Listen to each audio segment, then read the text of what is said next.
evil. Resident at birth, or developed through age? Tonight and Behind the Bytes, we examine Chris Redfield. Powerhouse, power horse, and power mad. But did he fall, or was he pushed?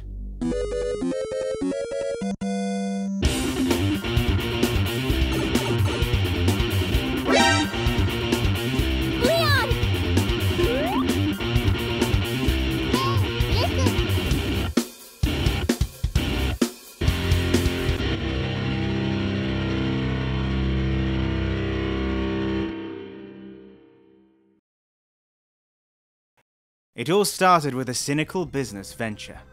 For years, Capcom had been using their games as a front for illegal research. Street Fighter, steroids. Mega Man, cybernetics. Devil May Cry, hair products. Resident Evil was no different. We just wanted to cure death and possibly rule the world. How was that evil? They needed a star. However, the budget was low. They found this guy living in a shack in the woods. He lived right next door to the mansion, and hell, it worked for Turok.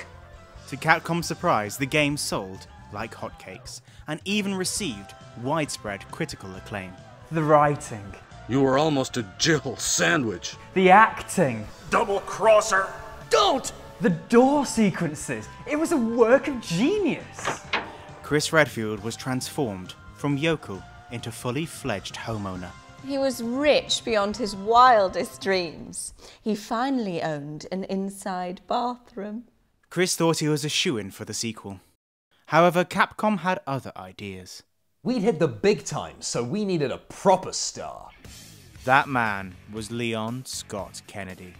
He could sing, he could dance. He had razzmatazz. As both a Kennedy and a former Mouseketeer, Leon gave the series a touch of class. But it was Claire Redfield who stirred the hornet's nest. When Claire started doing Leon, Chris went ape. He said, "She's my property. I own her."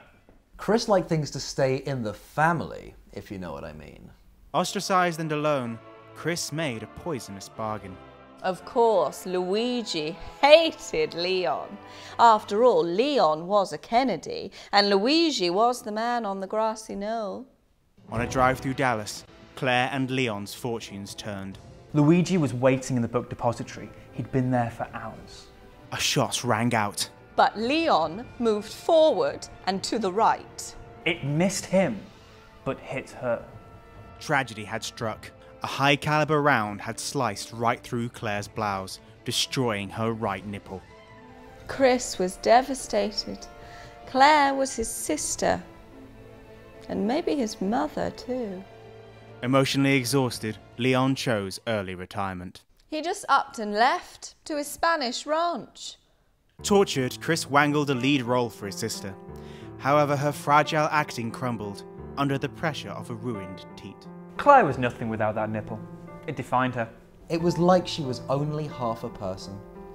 Determined to start afresh, Chris helmed a new project, a remake of the original game. He went to acting school, he hired designers, he even bought Jill a new hat. All was set for his ascendancy. However, once again, Capcom had other ideas. We hired this new guy, Billy. Billy was a really deep character. I mean, he had tattoos. Resident Evil Zero outshone Chris's remake. His mind slipped away. He said, "It's because Billy's buff, isn't it? It's because of his watermelon arms." Chris started to abuse body-enhancing drugs, determined to improve his image. But Billy's success was short-lived. Billy was exposed on To Catch a Predator. We needed a clean image. We needed Leon. But Leon refused to cooperate unless the game was made on his terms. We had to have his cousin in it, his Spanish landlord, and weirdly, his dog. Hey, it's that dog. Leon loved that dog. He even named it Claire and made it wear false nipples. The game went multi-platinum, but a sequel was impossible. Leon wouldn't leave Spain, or Claire. She satisfied a need. Capcom were forced to turn back to Redfield. However, Chris had become addled by steroids, expanding like a cake in the oven. His mind had warped. Chris had transformed into... Oh, Hitler! Hitler? well, I don't like to say. It wasn't that he denied the Holocaust, it was that he found it inspirational. He looked at me with his swastika eyes and said, "We have to go to the source." Redfield's magnum opus was set in darkest Africa.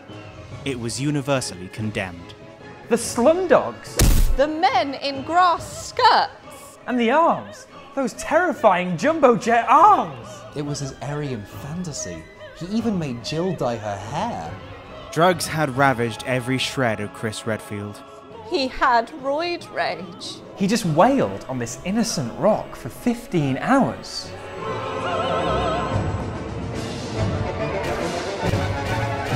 Resident Evil 5 nearly destroyed Capcom. Chad was just merciless. I gave it 7 out of 10. The series ground to a halt, its future uncertain. Negative side, it ruined our reputation. Positive, new steroids for Street Fighter 4! Capcom had reaped what it had sown. Ambition begat evil, and evil begat failure. Leon's on his farm, Chris is a Nazi. Claire still only has one nipple.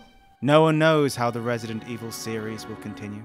Capcom's manipulations have destroyed its stars and left it rudderless and maligned. We still have Jill, right?